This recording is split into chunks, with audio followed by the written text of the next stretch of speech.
Raríssimos, René de Paula Júnior falando aqui no Leia Vale a Pena. Esse é um dos meus projetos mais bissextos, mais imprevisíveis, mais esporádicos, porque ele depende de pequenos milagres, que é um milagre de encontrar o quê? Um livro que encante, um livro que apaixone, um livro que eu acho que vale a pena comentar e compartilhar com vocês para espalhar sementes, por assim dizer. E o livro que eu quero comentar hoje é esse livro aqui, é um livro chamado Sapiens. Sapiens, ele tem em português, Uma Breve História da Humanidade. O autor é Yuval Noah Harari. Na verdade, esse livro se tornou um best-seller, ele já tem uma sequência que é chamada de Deus, que tem a ver com o futuro.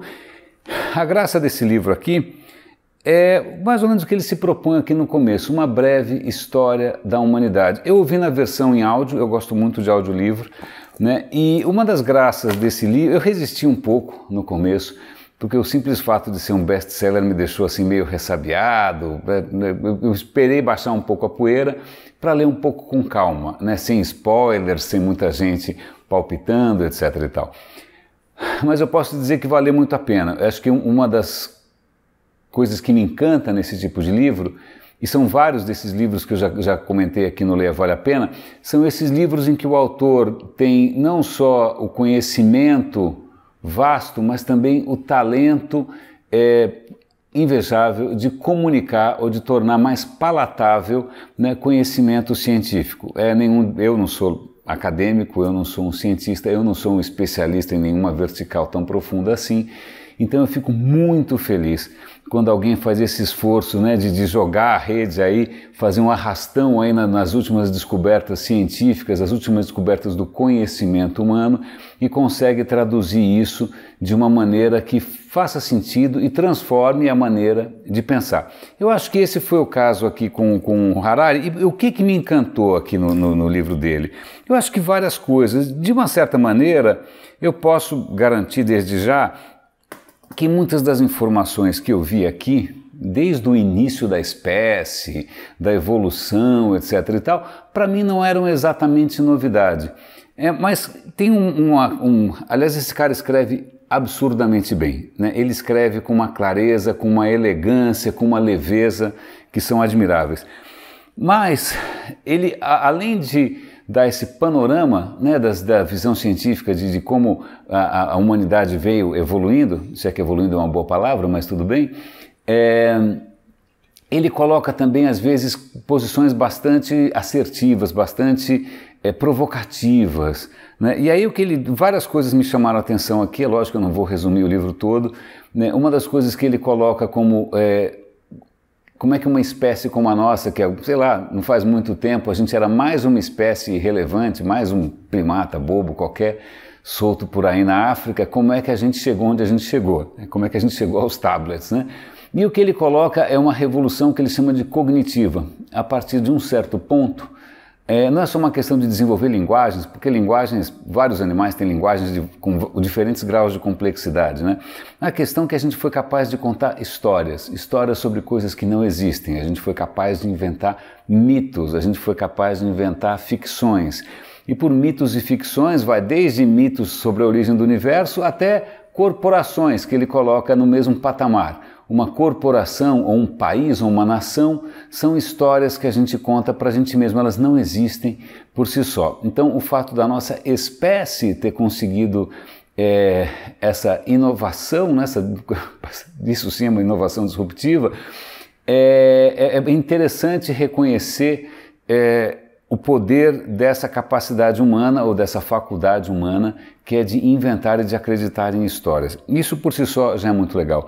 Outra coisa que me impressionou bastante aqui e que eu não tinha muita noção é do impacto ambiental que a gente vem tendo desde sempre. Não adianta a gente sonhar que em algum momento da história a gente teve em absoluto equilíbrio com a natureza e vamos resgatar a paleodieta. Não tem nenhum momento de equilíbrio idílico, não tem paraíso perdido. Nós sempre fomos uma espécie bastante devastadora. Então a expansão da espécie humana por todos os continentes coincide inevitavelmente com o massacre de grandes mamíferos, com intervenções desastrosas na natureza. Então a gente tem um passado aí um pouco complicado. E eu aprendi muito também, convenhamos, a minha formação não foi a que eu gostaria de ter tido, eu adoraria ter tido uma formação mais sólida em vários campos, em humanas, em biológicas, etc. e tal. Mas acho que tem duas coisas aqui que para mim foram muito importantes. Não só ele traz um monte de informações, uma belíssima perspectiva sobre história, inclusive história recente, história dos impérios, história dos descobrimentos, a história da tecnologia, várias informações que para mim foram, super enriquecedoras, mas ele levanta bastante a importância de algo que eu considero fundamental, que eu acho que vale a pena a gente resgatar sempre.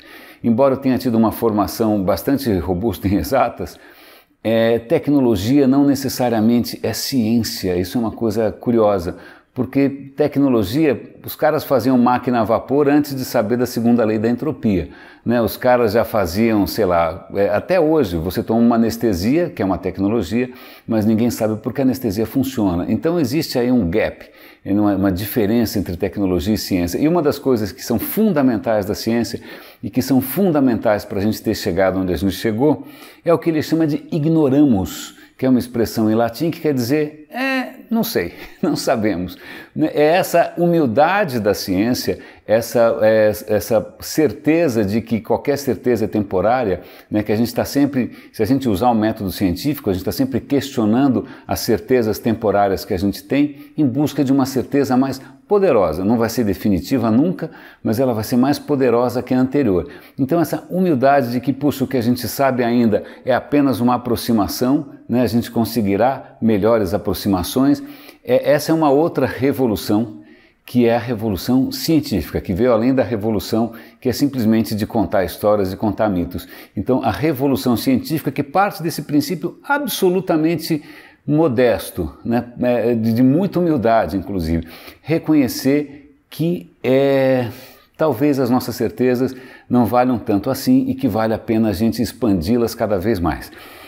Então eu gostei bastante não só dessas informações extras sobre a nossa história, informações extras sobre ciência, mas sobre esse destaque, né, ao papel da ciência, da experimentação, da busca por um conhecimento cada vez melhor, né, e sobretudo porque no final ele começa a chamar a atenção, se bem que acho que ele faz isso ao longo do livro todo, para o impacto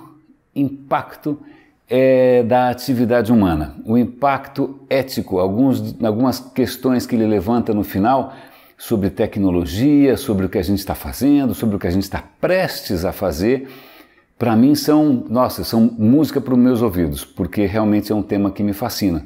Ele, no final desse livro, ele já começa a cantar a bola para o próximo livro, que é Deus, que é para o futuro. E por que ele chama o próximo livro de Deus? Porque, segundo ele, e eu concordo, nós estamos no limiar, nós estamos num limiar histórico, porque até agora a evolução darwinista natural prevaleceu. Mas a partir de agora a gente está realmente brincando de Deus, na medida em que a gente está mexendo com código genético, em que a gente está criando inteligências artificiais superiores às nossas, em que a gente está criando ciborgues, em que a gente está mexendo com a natureza humana. Então ele considera, eu acho isso uma provocação muito interessante, que talvez a gente seja a última geração que a gente vai poder olhar para trás, desde Homero, desde Gilgamesh, desde aquelas epopeias, e considerar que a gente faz parte de uma longa linhagem humana.